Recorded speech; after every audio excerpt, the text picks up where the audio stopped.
Since when has it become illegal to have an Australian flag up in Australia? This morning, we had a routine house inspection, and the first thing that the real estate said when she got to the front door is, "I'm going to have to take this Australian flag down before I can start the inspection." I just looked at her and said, "What? Okay, sure, whatever." Obviously, she proceeded to tell me that she doesn't have an issue with it, it's whatever, but the owner believes by having it up, our house might become a target.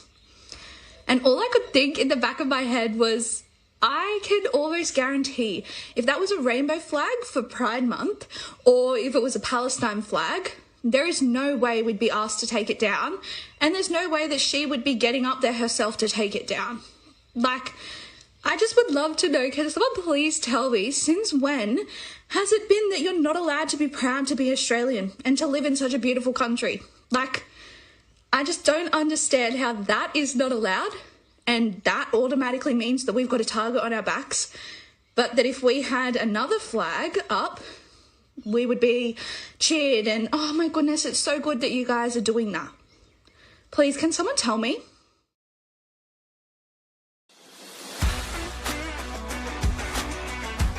Commanding the Narrative podcast, which I believe is the #1 podcast in the entire universe. If you could go through life in the Liberal Party without being expelled, you should be ashamed of yourself. We will decide who comes to this country and the circumstances in which they come. Socialists don't like ordinary people choosing, or they might not choose socialism. 120 years ago, our country had the world's highest per capita income. What the hell happened? The answer is mate, because I want to do you slowly. I want to do you slowly. Ah! We're coming for you, globalist! Ah! Coming for you!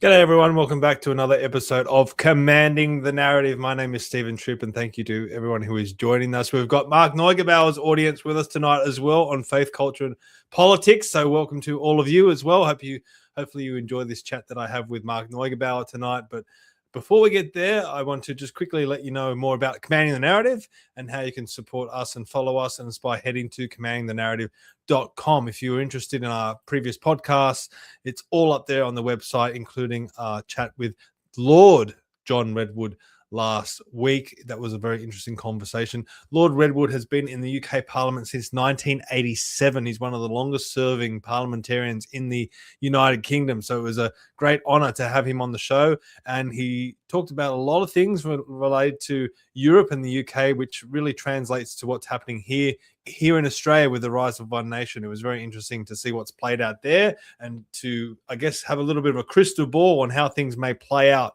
here in Australia. And it's definitely shaped my view on what I might do next. So it was a great conversation. Check that one out. And also another one that I did a week before that was the conversation that I had with Ali Cook and Sue Gray from the Outdoors and Freedom Party from New Zealand. And they were talking about what they've uncovered, some documents that they've uncovered that shows that the New Zealand government tried to hide the threat or the risk of myocarditis from the COVID vaccine. So that was a very good episode. Please watch that one and share that one around.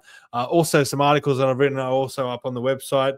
And if you want to know who's coming up on the podcast this week, you can find that on the website as well. It's got all the links there and the information, so check that out. commandingthenarrative.com is definitely the best place to go. And just quickly, while I've got you on the website, I want to let you know about this upcoming event, which I've been talking about the last few weeks. It's the Central Coast Community Dinner Dance, a elegant evening of fine dining, inspiring speakers, and dancing to the live sounds of the Peter Healy Band, with a lot of auctions and raffles, with proceeds going to local charities, including Dads for Kids that do some great work. Going to have some great speakers, or they're going to have some great speakers. I'm not organizing this, but I'm going to be participating. I'm going to be there speaking alongside Lyle Shelton from Family First, Stuart Bonds of One Nation, my good mate, Craig Kelly from the Foundation of Economic Education, and also Gemma Naosi from the Libertarian Party. So all that is up on the website. If you want to come to that event, go to commandingthenarrative.com, follow the links, and you can get your tickets. As I said, I'm not organizing it, but I'm helping to promote it because I'll be speaking there and I'd like to speak to a big audience. So if you're on the Central Coast, please come and say good day by coming to that event. It's going to be hopefully a really great night. Now, also, if you want to contribute financially to Commanding the Narrative, helps us to pay the bills, the website, the streaming services, but most importantly, gives me a very warm and fuzzy feeling inside and motivates me to keep going. It's by heading to Buy Me a Coffee, and you can throw us a few dollars there. It would be much appreciated. And if you are watching on Rumble, there's a thing called the Rumble tip jar that you can also check out. I don't know really how it works, but you can donate some cryptocurrency. So if you want to, you can use that option as well. Now, also, I want to let you know about Australians for Better Government. Normally, I will direct you to the Australians for Better Government website, but tonight I'm going to direct you to the YouTube page, the ABG YouTube page, Australians for Better Government. You can find that on YouTube, and you'll find this recent series that we've launched called the Political Philosophy Masterclass with Dr. Christopher Reynolds. This is the second episode. It's a fortnightly podcast that we're going to be talking about political philosophy. And a lot of what we talked about the first episode sparked the reason why I've got Mark Neugebauer on the show tonight, because he wrote a very excellent article about what we talked about on that. So if you aren't following Australians for Better Government on YouTube already, please do so. Check us out. And also, while you're at it, head to our website, australiansforbetter.com. Find all our proposals there. And please consider becoming a member as well, because it's very important that we get more and more members jumping on board so we can push forward Australians for Better Government. And lastly, just to finish it off before we get to Mark, I want to let you know about the Light Australian newspaper. Their issue 24 is now out. From stimulus to $1 trillion debt, Australia's economic reputation squandered. It's a really great article that I wrote. So I'm on the front page of the Light Australian newspaper, which is very exciting. I think that cover that the artwork there that they've got is probably the best that they've had. I think it's a really great edition of the Light. So please head to that website, check that out. If you want to be a distributor, you can sign up on the website, thelightaustralia.com. All right, so tonight I've got Mark Neugebauer back on. I've had him on the show previously. I think he's probably one of the most underrated political commentators out there. I really love hearing his podcast, but specifically more and more his writing as well. And as I said, he's written this new article that I'll bring up in a moment. It's more of a book than an article. It's quite lengthy, but it had me hooked and is very well researched and very well thought out as well. So let's bring him on. We haven't had a chat to him for a while. Mark Neugebauer, welcome back to Commanding the Narrative. Hello, mate. Yeah, good to see you. Good to be on again, brother. It's a pleasure to be on. You're doing a lot of great work too, and commending to you as well, brother, because ABG's going on leaps and bounds. Obviously, most people now know that I didn't recontest the position of vice president. I obviously thank ABG and the committee for supporting me through that, but obviously for personal reasons, chose to not recontest. But you're doing a lot in this space to try and inform Australians about what what it could be like. Get them to start thinking about the kind of Australia they want to be in moving forward. And you're doing that with the Commanding the Narrative, being part of ABG. Let's rethink your renewables. You've got a full-time job, young family. So you're doing great stuff too, mate. So hat tip to you as well, brother, for everything you're doing. Mate, I appreciate it. And as I always say, Australians for Better Government is a volunteer organisation. None of us get paid. We do it for the love of it all. And some people, life gets in the way, as it has with you. So, mate, there's plenty of ways we can collaborate going forward, like we are doing tonight. So you don't have to be on the committee for us to work with you. And I'm sure you'll contribute to Australians for Better Government going forward. And as I've said to you privately as well, the door is always open for you to come back. But we do need to talk about this book that you've written, this article that's up on your website, fcpaustralia.com, your website, Faith, Culture, Politics. And it's called Christ at the Centre, Christian Political Philosophy and Australia's Forgotten Foundations. And it's a great article. I do encourage everyone to go and read it. I'll be quoting from it tonight and then picking your brain. But it all relates to the Political Philosophy Masterclass series that I started with Dr. Christopher Reynolds. We did our first episode, and I guess it sparked a fire underneath you to think about a lot of this stuff. You wrote this article before we did the second one, which we only did on Thursday. And you've watched that since. Did that change your view, or did it broaden your view? What was your reaction to watching the second episode of the political philosophy masterclass? Yeah, look, I think it was really good. I think that it's going to start nailing down into some of the specifics. I think, the first one that you and Dr. Reynolds did, you covered a whole broad spectrum of things, which obviously got me started in my thinking and going towards the writing. But I just wanted to say to your audience, and obviously mine, you might hear I'm a bit croaky too, come down with a bit of a loogie, so pushing through that. But I just want to make people aware that I'm just an everyday Australian. I'm just your average Joe that was raising his family, paying the mortgage, doing my bit. And obviously before COVID, that was that. COVID come along, and I got more politically involved in the way our country's being run. It also helped me to strengthen my faith journey as well. So I just want to, before we get going, so nobody thinks that I'm going to be rattling off a whole heap of philosophy.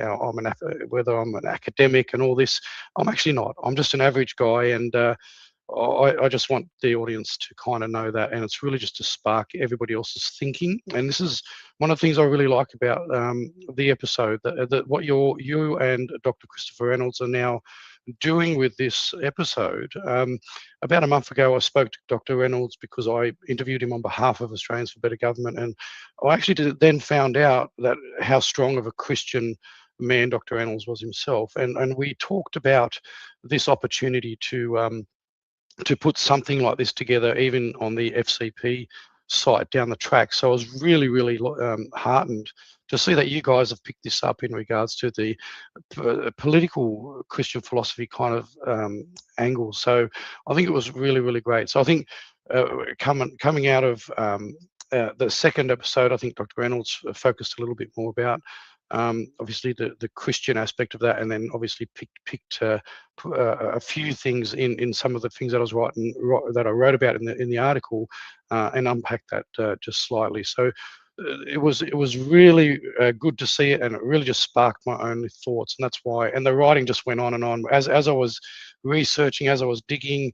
It just kept going longer and longer, and I thought, oh, this is probably no one's probably going to read that, but it actually tracked quite well on X, and also my FCP site as well. So I was quite surprised how many people are actually reading it and read through it, considering its length. Man, I'm not pissing in your pocket here. I mean, when I was reading the article, I was thinking, man, everyone should be reading this. Everyone in the country should be reading this, especially the young people, to get them thinking about this sort of stuff. And the political philosophy masterclass that I did with Dr. Reynolds, that first episode was focused specifically on the Constitution and why we have a Constitution and the philosophy behind that. But we did touch on Christianity, and that is what sparked you to, flesh out a lot of those points in your article. And obviously the second episode that we just did on Thursday focused specifically on Christianity and the Christian values that Western civilization have interweaving and threading out throughout its history. But I want to make it more personal with you, because I've heard you say this. You're on a faith journey. You said you came to Christianity late in life. Do you want to flesh that out a little bit more? Because you said you're just an everyday Joe, an everyday person, just, I guess, battling his way through this. But I think that does resonate with people as well, because they don't want to just be dictated to by some expert or whatever it might be. They like to hear the personal stories of what people are going through, because they may be going through the same journey themselves. So do you want to just take a moment just to give a bit of a background on your faith specifically? Yeah, I can do that, definitely. Well, I mean, historically, I'm baptized Lutheran as an infant. Having the last name like Neugebauer, people can imagine. I've got German heritage, so my mum and dad are both German. I was born in Australia, me and my brothers. My parents migrated in the 60s, so not active churchgoers. Mum and dad, did the thing of baptizing us, which was the done thing in the day. There's a much bigger backstory in regards to my dad's journey and all that. So I lived in the world for a long time, and some people, might understand that language, but so sort of not a cradle Christian. There's a lot of people that are born into, whether it be the Catholic faith or Protestant faith or whatever, and they practice that faith from the time that they're younger through to adulthood, and wherever some fall off along the way. I pretty much lived in the world as just an average person, didn't consider the whole faith journey too much. There was a little bit of church going here and there with family, as maybe aunties or uncles or something, Christmas time or whatever. But about when I was 35, so I'm 55 now. So we're talking 20 years ago. So it's been a bit of a progressive journey for me for about 20 years. And the way I explain it to people is that once you understand, for myself anyway, that God exists, God, Jesus, Holy Spirit. I am a Trinitarian. That's my worldview in regards to my Christian faith.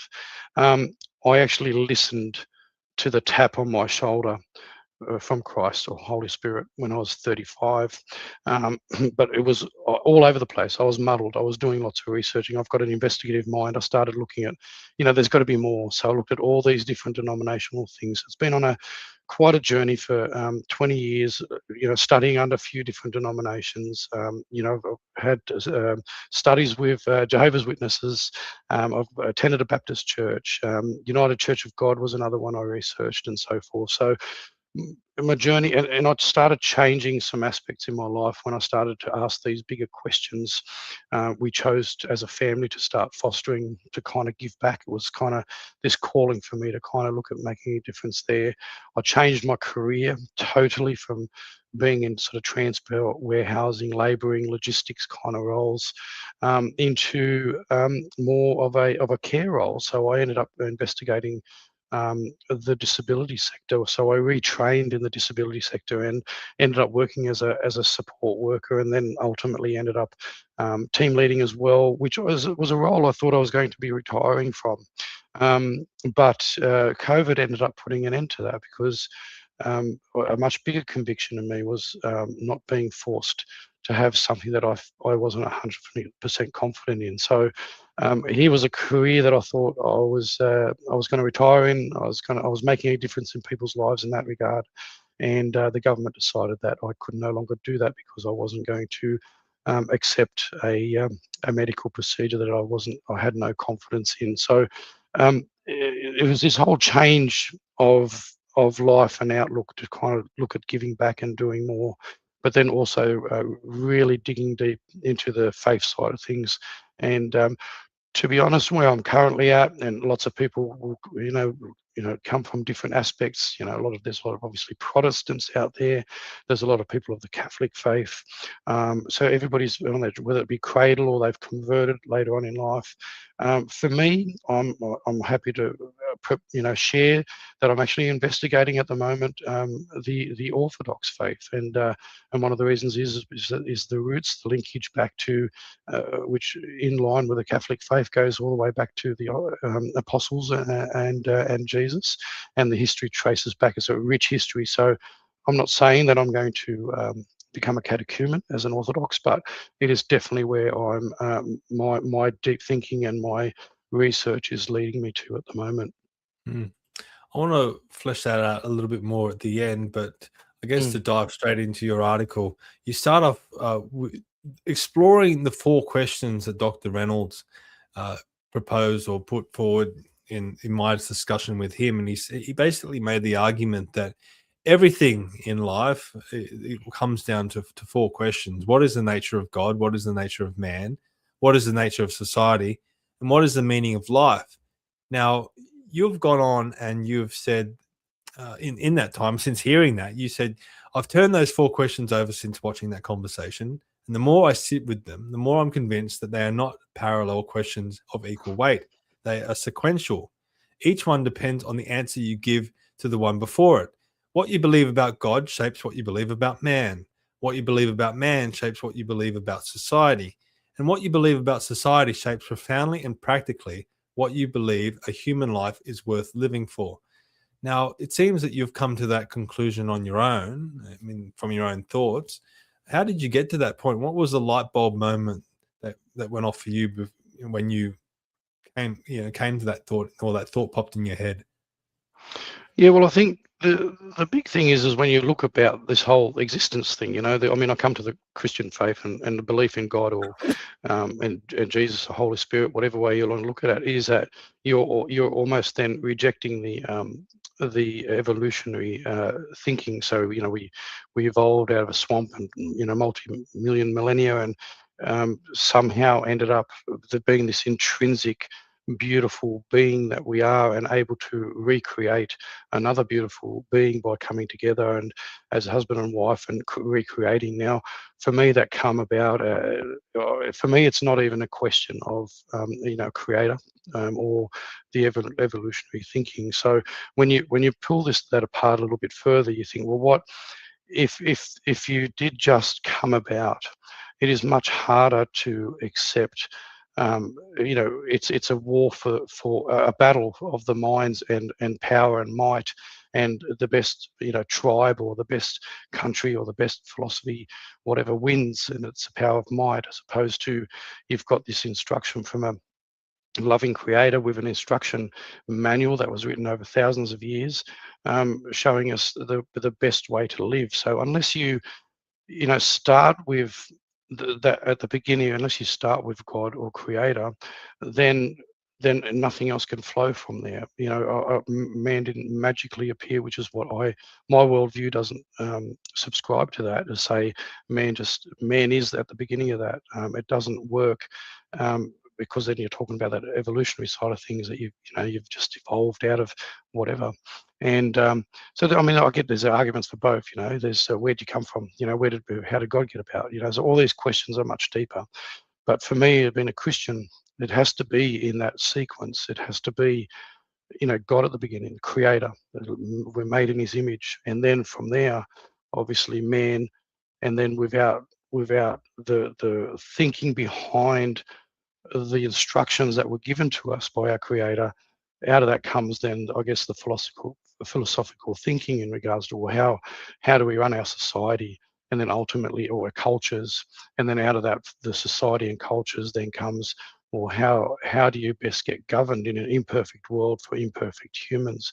So it has to, in my mind, it just made sense to take that, rather than being all muddled all over the place. It has to start in that sort of ordered process for myself, anyway. For me, it shows, with the framers of, the American Constitution, even the British system with the Magna Carta, and our Australian system as well in the beginning. Although Dr. Reynolds disagreed with this a little bit, he said there probably wasn't enough Christian phrases in the Australian Constitution. Although I've heard other people say that they viewed the Australian Constitution to be the most Christian, but I guess everyone's got a different opinion. But I guess my question to you is, a lot of the people that were in charge of framing this stuff did have that Christianity going through them, and that theology that was going on in their own minds. We seem to have lost that in the country, and you spoke about that in your article. You say here, Australia has a constitution. Hold on, it's just disappeared on me. Australia has a constitution.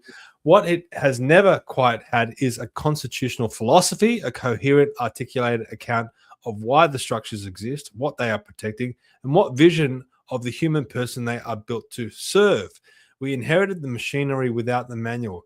And when the machinery is under pressure, when the emergency comes, when the premiers reach for the decree, when the parliament stops sitting, there is nothing in the foundations to push back. No angels, no Augustine, no Madison, just power and the convention that it will restrain itself.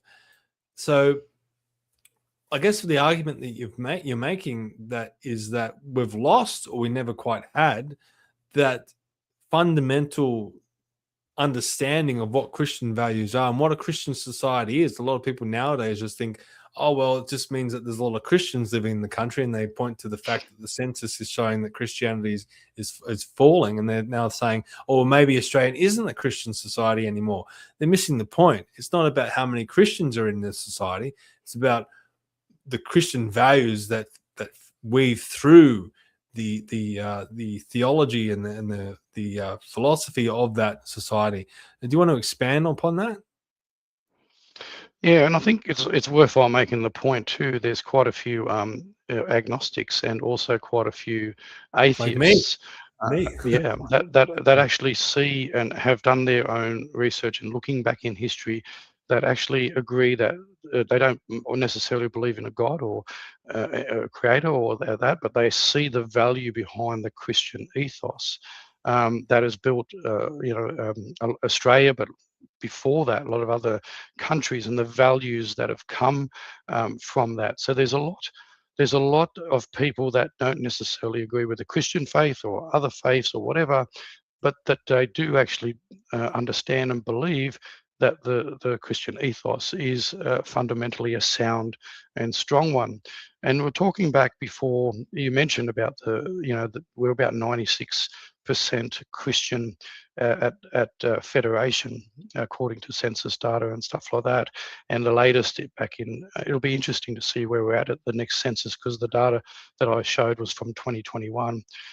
It showed 44%, which obviously is now sort of, it's not a majority anymore in this country. It's still substantial. It's still quite a number of Australians identifying as Christian. It'll be interesting to see where the data lays, whether that number has reduced even further or whether it's plateaued out. But there's also been a lot of, over the last 30, 40 years, and this article prompted me to do a bit more digging and go further and unpack it even further about the influences that have affected the reduction of the Christian faith in Australia, but across the rest of the Western world. And as I explained in a couple of my other articles about who funds the attack on churches and who funds the redefinition of sex, there's actually quite a bit, and this is again fully linked and researched.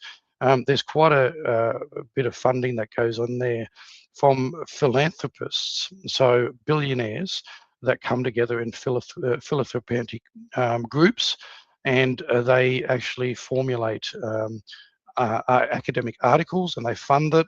Those articles end up being adopted as policy recommendations and so forth.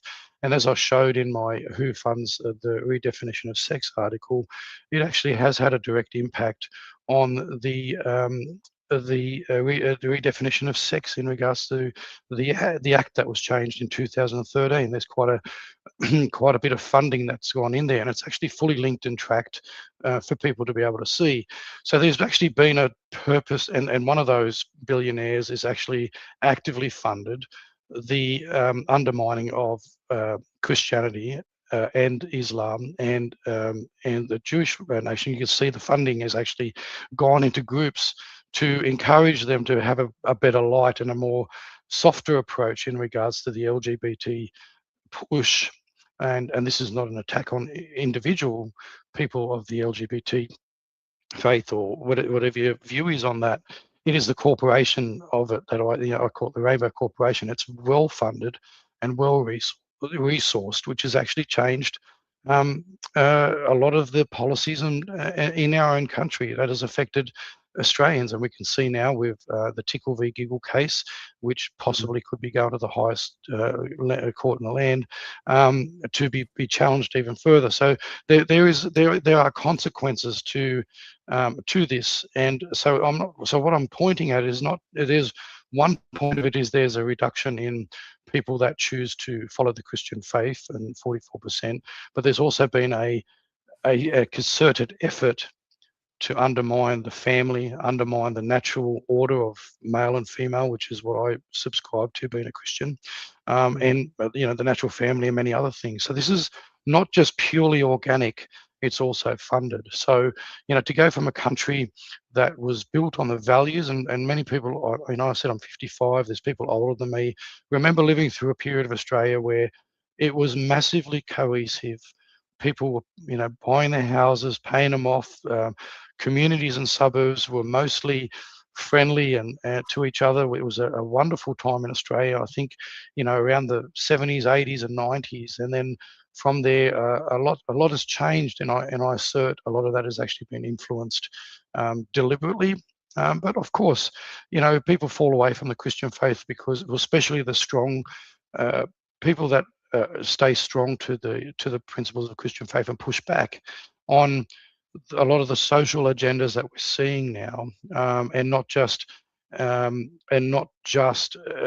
kowtowing to the social agenda. That's where you're seeing a lot of friction between certain churches that will go along with that, and other churches that are putting their flag in the hill and saying, well, no, we're actually not going to step away from what we believe, the biological reality of male and female, coming together, and matrimony coming together, creating new life, and that you can change sex and all that sort of stuff, and all the other things that undermine us as a society. So look, it's a very complex thing, and the thing is that as I said, I'm not an academic, but it's about unpacking a lot of the stuff that's going on.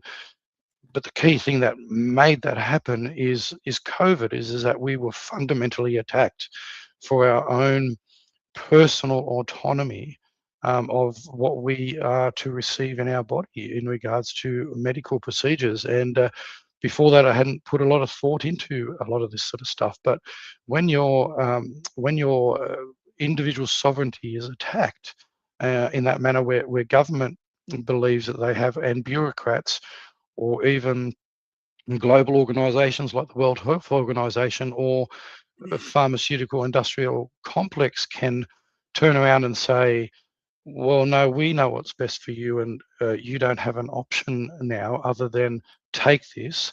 And to be able to, and for people to lose their careers, a lot of families that were broken up, a lot of suicide. And as we know now, these things have killed people. So, the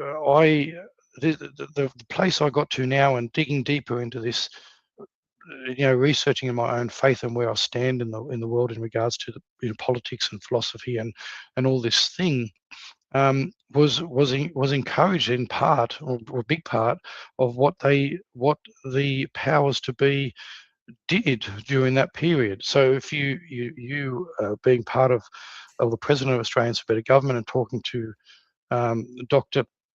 Or talking to Christopher with all these things, is that we are looking for a better way forward for Australia, and we're looking at how do we improve this, that this doesn't happen again, that the Australian people have a voice, the Australian people have a choice in being able to put their flag in the ground and to the government and say, no, you're actually overstepping your boundaries. And then part of that comes back to, well, where do we want to be in that? What are the values that shape that decision making? What are the values of Australians? And this is what I'd encourage everyday Australians. Like, I'm a pleb, I'm an everyday Australian. I'm mulling these things over. I want our viewers to start thinking about these things themselves. What kind of Australia do you want for your kids and grandkids? What sort of limits do you want to put on the power of government and bureaucrats, or even external global conglomerates or think tanks? What is it that you want as Australians that restrains that power? Similar to what, and this is, I know Dr. Christopher Reynolds mentions Inglis Clark a lot, and I mean, there are a lot of Inglis Clark's changes to our constitution weren't adopted, and we possibly would have had stronger safeguards in place, similar to what the Americans have, if more of what Inglis Clark had put on the table to stop this kind of overreach. So, but as I said, I'm putting an article together as a follow-up, 2 articles. I've got it's going to be another lengthy one, but I might break them up, where I'm starting to look at this. The influences. You can put checks and balances in place, but unless you're pulling back on the external influences, such as media and the control of media over the shaping of the narrative of our government. And one of the things I'm unpacking at the moment is that you might have a lot of people that you might have a government like the Labor Party, for instance, that seems to be a lot more socialist, communist kind of aligned thinking, socialism more in particular. How come so many people continue to vote for them? And part of that, what I'm trying to unpack, is that where the money, and I've already done some research on this, is that how much is the media mechanism and the government funding towards the media conglomerates shaping the thinking, which actually undermines the safeguards that could potentially already be in place for Australians. And then the next thing to think about from then is that how much power do we want in regards to what you've already discussed, and you've got a news release out there about that, is the citizen-initiated vetoes, citizen-initiated referenda. So there's so many things that I really want to encourage, that I'm thinking about myself, But I'm really encouraging our viewers and as many Australians as possible to think about themselves. I get my thoughts out of my head in the articles. It is my own growth journey as well.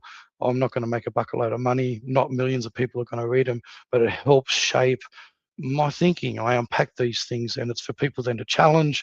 I challenge my own thoughts once I put an article together and go, okay, when I put a follow-on piece. So it's what I'm encouraging people to do is that continually to think about what sort of future do you want for your children and grandchildren? Is what we've got now good? Do you like what we went through the last 6 years? And how do we improve that going forward?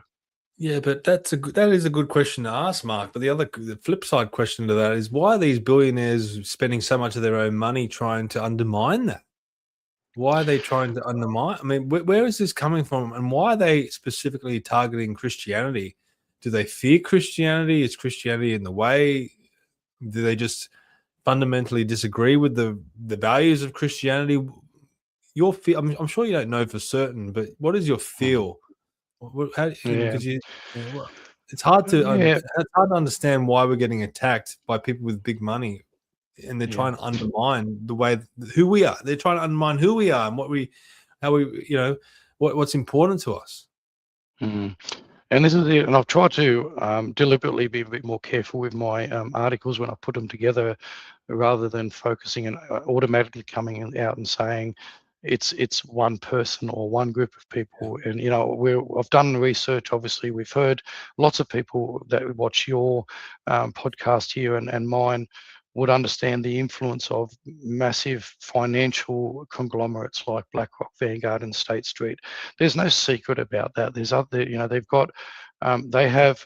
One of the things I used to think about is that it's this evil anti-human agenda that they want to get rid of us. They're going back to the Club of Rome, thinking of, getting 8 billion people down to 500 million or whatever. And I'm not sure if I'm there anymore with that. I'm open to people saying that. I don't think people should be shut down or called conspiracy theorists. I think there's enough evidence out there to link a lot of stuff along those lines. But one of the things, and it's an old saying, is that money is the root of all evil, right? And it's not a joke, because these conglomerates and organizations, they get to a point where I believe in God, the Creator, Jesus Christ as my Savior, Holy Spirit is someone that comes down and talks to me. For them, their God appears to be money and continued wealth creation, and being able to assert their power and thinking over others. They've got themselves into those positions for whatever means, whether they've just inherited that along the lines, that they've hung around the right circles, they've been educated in a certain schooling system which props them up to then become very wealthy and well connected. And then when they're all together, or I call it's international groupthink. They come together and they have the same sort of ideas and views and all those sorts of things, and they come together and say, well, this is how we believe the world should be run. These people, average people like Mark and Stephen down here, they don't actually know what's best for them. We know what's best for them, and we have the money and the resources and the power to be able to shape policy and design policy to influence the way that we feel society should be. And do I think that there's the very nefarious ones that actually want to do harm in that regard? I generally do believe that. I'm not going to name them. People can name them themselves, but I do genuinely believe there is a number of people that want to use that money and that wealth and connection to physically harm and murder people within the global population. Now, some might argue and say, well, they're misguided in their thinking, and they're doing it because they believe it's for the greater good. They believe they're actually doing the rest of humanity a great service. So survival of the fittest and the strongest, and we'll design ways that we can get rid of the ones that aren't. This might be their thinking. So look, do I believe that exists? Absolutely. the funding in regards to undermining the Christian faith. Look, one of the funders is openly homosexual men. They obviously want to focus on what they believe their cause is, and they see the Christian faith as, or many that stand with the Christian faith as someone that stands in the way of the progression of the LGBTIQ agenda, corporation, and people. I mean, this is for people to think this is just an organic thing. And I've openly said, I have absolutely, as a Christian, we're called to love our neighbours and everybody. The individual person isn't being challenged by what I'm saying here, but there's a coordinated corporation that is funding this stuff into the schools, into the young minds of children, and so it starts early and it muddles them, and then it starts the challenges with the parents at home trying to shelter their children from these influence. So then it causes frictions in the family because the kids are hearing different stories from school, from social media, from all other aspects. So then you start to see this division in the family. And I assert, and I've shown that funding is actually deliberate, and the funding's going into churches, into church groups, to fund groups to water down the views in regards to same-sex marriage or the LGBTIQ agenda. So to me, do I believe it? It's a much bigger. It almost requires a full episode to unpack some of the things around that, right? But do I believe there is a deliberate attempt? Yes, and because and lots of people don't like to hear Christians being strong and powerful in their views and opinions on what they believe God, the Creator, had intended for us as mankind. And I make no apologies at all in my conversations that sex is male and female. We were designed to come together. We were designed to come together to create another human life. Now just think about that.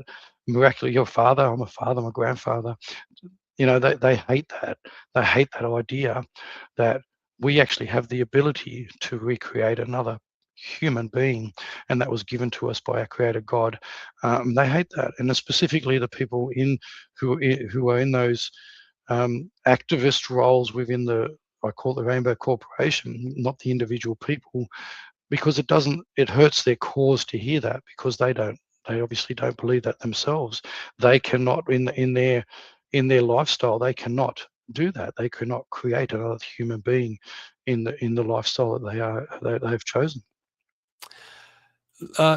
Look, not just the money, but there is intimidation going on. As you said, there's a lot of people that feel they can't express their Christian views as freely as what they may have done in the past. And actually, John the Boy, who's watching, sent me through this article from the Canberra Declaration. It's the Australian Christian Freedom Index, and some of the facts that it's got here, based on 10,808 Australian Christians surveyed, which is a big poll. I mean, a lot of the polls that you see in the news are only about 1,000 people. This is over 10,000 people. 92% it is said it is riskier to publicly affirm Christian beliefs than 5 years ago. 73% felt pressured to keep their Christian beliefs private. 42% experienced hostility, threats, or harassment for expressing a Christian worldview. 25% were denied opportunities to work, volunteering, or leadership because of their beliefs.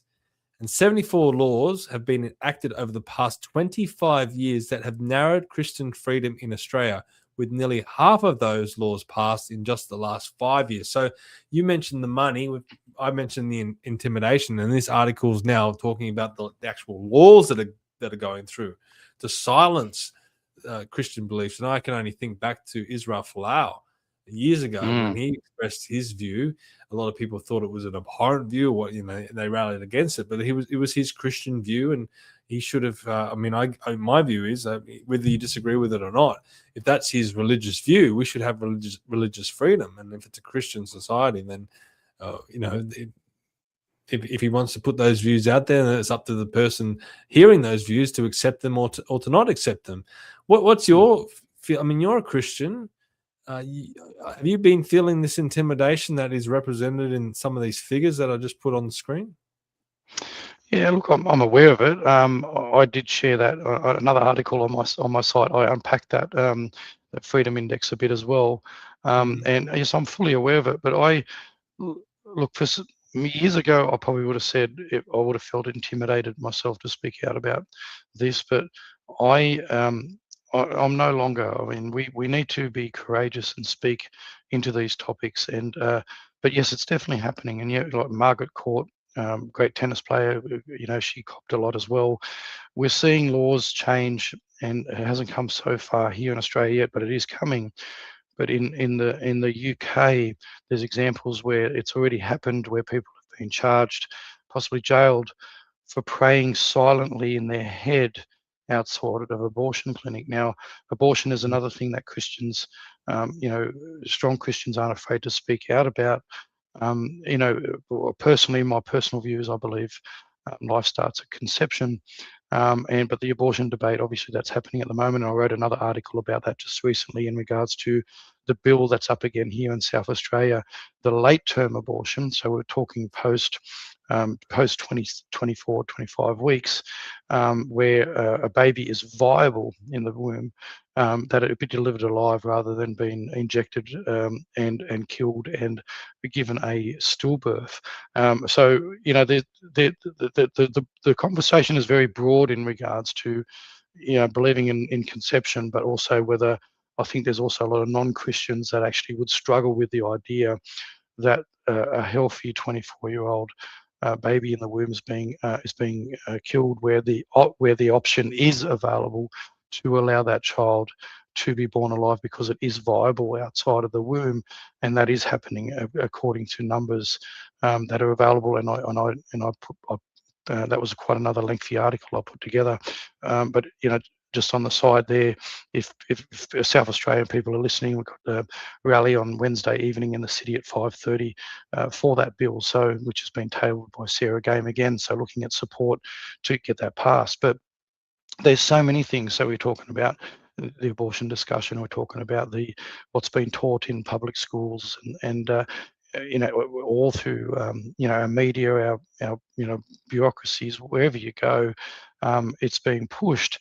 And but yes, those freedoms are more and more being restricted. Victoria's got some laws in place in regards to praying away from an abortion centre, and be able to be charged for that. So, when you consider where we've been as a country that was founded on the Christian values, and no one can mistake the benefits of the Christian values that have actually benefited Australia in that. I mean, I could talk about that shortly and give you, most people would already know that, but go through a bit of a list to show what Christianity has actually brought to Australia and the West. But yes, the attack is it is creeping up, and it is relentless. And I think that when you look all through the world, even through our media, there's a lot of focus on conflicts around the world. If you have a look at the Open Doors data, you'll see that over 388 million Christians are still living under persecution around the world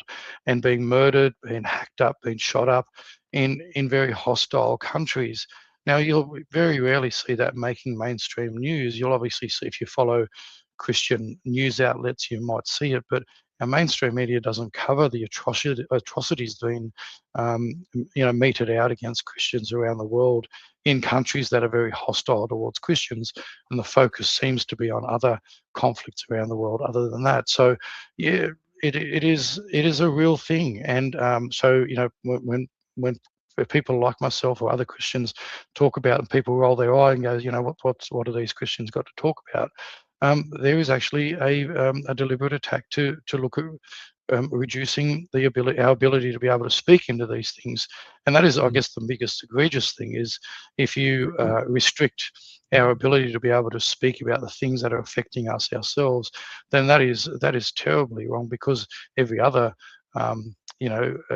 whether it be race or individual, whatever grievance person has a big voice, a big microphone in the media.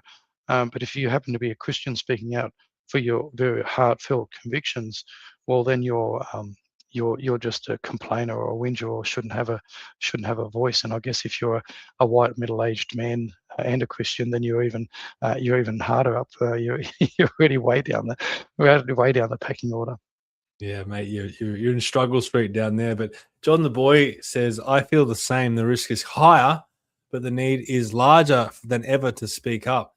I think that's probably what they fear the most about Christians. And I'm an agnostic saying that. I can understand. I mean, when someone really is deep in their faith, you're not going to be able to intimidate them. You're not going to be able to beat them into submission. I mean, there's nothing on this earth that you can do to them that's going to shake their faith. And I think that's what they fear the most.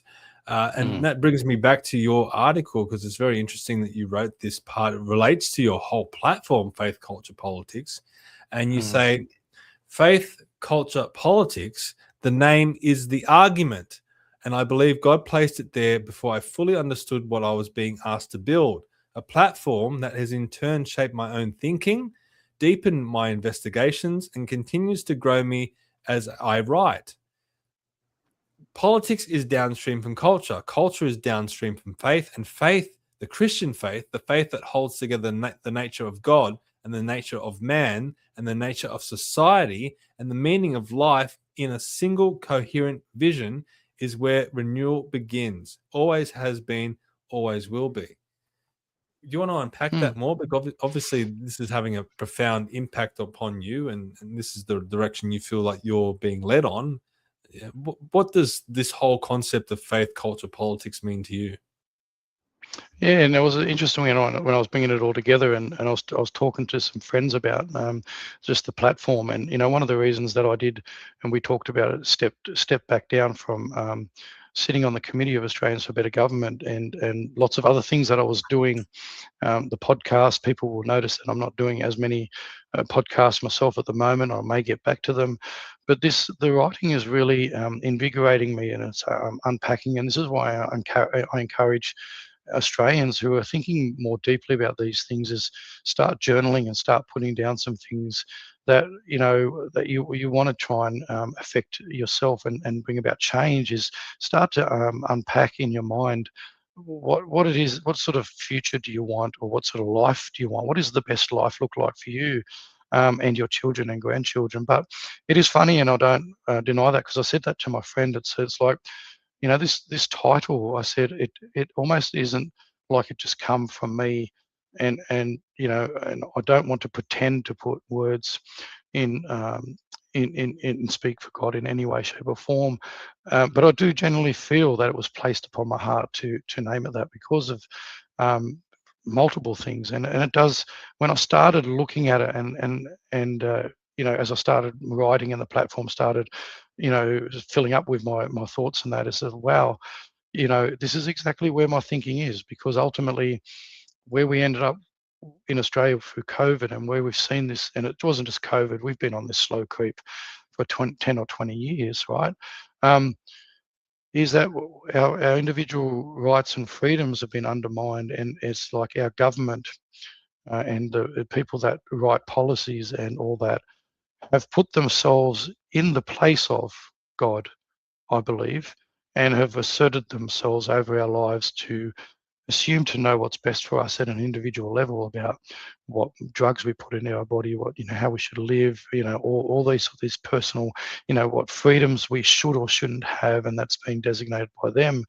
And so it started making me think a lot deeper about that, and it genuinely does just roll on from that, and not too dissimilar to the 4 points that Dr. Christopher Reynolds puts. Is that just makes sense to me, is that fundamentally for me is the Christian faith shapes who I am, and then downstream from that, obviously, if you do believe in the the philosophy and all that book brought it about, then downstream from the actual faith is then is the culture itself, society. What do we want as people? How do we want to go forward in these interactions that we have in each other and with each other and as a society? And we actually had that, but it seems like it's been deliberately undermined, and we've gone backwards from that. and then from that obviously is the politics, and which is all downstream from that. What seems to be happening from our great leaders is that they're putting politics and policies and rules at the head, and then shaping society around that, and trying to do away with the faith side of things, which is what I'm standing up against, because I don't think it's great for us as a society moving forward that they're going down that path. We're seeing more and more that they are putting themselves in the place of God, and not just our own politicians, because I believe it's actually been driven, as we touched on earlier, it's been driven by international think tanks and massively funded philanthropists and philanthropist groups, is shaping how they feel society should be, as opposed to individuals like us coming together and having these discussions like you and Dr. Reynolds are doing, to start sparking the mind of Australians and going, well, what is it? What does it look like? What does a good life look like for you? Is a good life where the government makes the rules and decides for you what is the best way for you to live? Or, as Dr. Reynolds hinted on in regards to the populi, us coming together, having these discussions and going, well, how does our best life as a society, as a country look? And as I assert, as and many others do, is that not all cultures are equal, and the Australian, they like to say that Australia is multicultural. Australia actually had a culture before they started pushing the narrative of multiculturalism. We had a culture that was actually shaped by lots of different nationalities, but it was shaped on the ethos of the Christian faith and culture. And that's where I think the problem we see ourselves in now, a lot across the West, is that you're actually seeing the opposite now, where the government's putting themselves in the place. Hey, you know what they used to teach me at primary school? They used to say that Australia doesn't have a culture. Australians don't have a culture. We're too young as a country to have a culture, and that's why we have to import all these people to build up a culture. And that was in the 90s. That was early 90s. They were teaching me that sort of stuff. So, I mean, this has been a systematic thing for a long time. Now, mate, I could really pick your brain about religion for another couple of hours, but I know you're battling the flu. So am I, actually. It's good that I can kind of hide and put myself on mute while I'm coughing and spluttering, which I did with Dr. Reynolds as well. But we do have to finish up, but I want to finish on your article, and because I do encourage everyone to read it. Take the time to read it. I think it is very thought-provoking, and you probably pick up some valuable stuff. I do also encourage you to watch the conversations I've started with Dr. Christopher Reynolds, which this article relates to. But the title, Christ at the Centre, Christian Political Philosophy and Australia's Forgotten Foundations. In closing, what do you want to leave the audience, when we think about that title? What do you want to leave with them? What do you want them to think about? What do you want them to investigate? What do you want them to understand when it comes to that title? Well, I think with the title, I think when they read it, they'll kind of get an understanding of where I'm coming from. But I guess there's a couple of different messages there, isn't there? Because if you're a Christian watching this, and I again don't begin to be an expert theologian or even historian, and I'm quite new to in compared to cradle Christians. I don't come here saying that I've got the answers for everything, but what I do know as a Christian, what I've learned myself, and if you're a Christian watching, one of the big things that really has impacted me profoundly is my personal connection with the Lord. If you are a Christian, is that praying daily and regularly into your own space with the Lord is massively important. I've found, since I've gone into that personal space and prayed more regularly and had that personal connection with the Lord, things are formulated a lot better in my life about the kind of person that I also want to be personally. But also I want to remind you that the Christian faith is really the only faith that says, "Come to me freely and willingly." There's no compulsion. There's no warrior ethos behind the Christian faith. You're called to come to Him freely. You got free will and choice to come to the Lord and to God in the Christian faith. And so do that. It is your choice. Continue to grow in it. Get yourself into a community that shares that strong. We talk about how we're under attack in regards to speaking out about certain things. So if you are a Christian that does feel compelled to talk into these things that are affecting our society, surround yourself with strong people, not just to build you up or agree with everything you say, but also strong Christian brothers and sisters that can also rebuke you if you're on the wrong path and wrong thinking. And I leave myself open for that, as I am far from perfect. I'm a sinner. I'm a flawed human being, and only through the grace of God am I saved. And so it's really just having that humility to say, surround yourself with people. And for me, I'm understanding a bit more about. For a long time, I pushed back on the whole idea about church. I do think it's important to hear if you've got a church, and in particular ministers or priests that would talk into and challenge the stuff that's going on in society, then I think you're on a good path. If you have pastors or priests or whatever that are largely silent on a lot of things that have undermined the Christian faith, then it's a bit of a concern. So I really just want to be able to have the fellow Christians understand, continue to build yourself up through the Lord. For people that are agnostic or atheist or don't really know where they are, I encourage you just to have an open mind. Be yourself, and think about, unpack these things, and don't be swayed off by negative feedback and thoughts from other people. If you're exploring what it means to live a life, a Christian life, unpack some of these things, and unpack it because you're genuinely thinking about wanting a better future than what is currently on the table in the way that we're being governed in this country. Have a bit of a think about what it is that you do value, because it's easy to say that you value your mortgage, money, a car, boat, or whatever, but strip it further than that. And what does it mean to kind of just live, enjoy the company of others, and enjoy the environment, get out there and smell the fresh air and everything else like that, and don't be captured and bought into the world, the material world. Just have a look and see if you might find something that you like. You might not become a Christian, but have a look at how it can improve your life, and what's the life you want moving forward. Mate, I'm going to finish up with some word association just for a bit of fun. You can choose to answer these as briefly or as long as you choose, but I've put it into Grok. I've said I'm going to be interviewing someone about Christian values in Australia, and this is what it spat out at me, okay? So first one's Scott Morrison. Well, fake Christian. Yeah, okay. Family. Everything ordained by God. Okay. Margaret Court.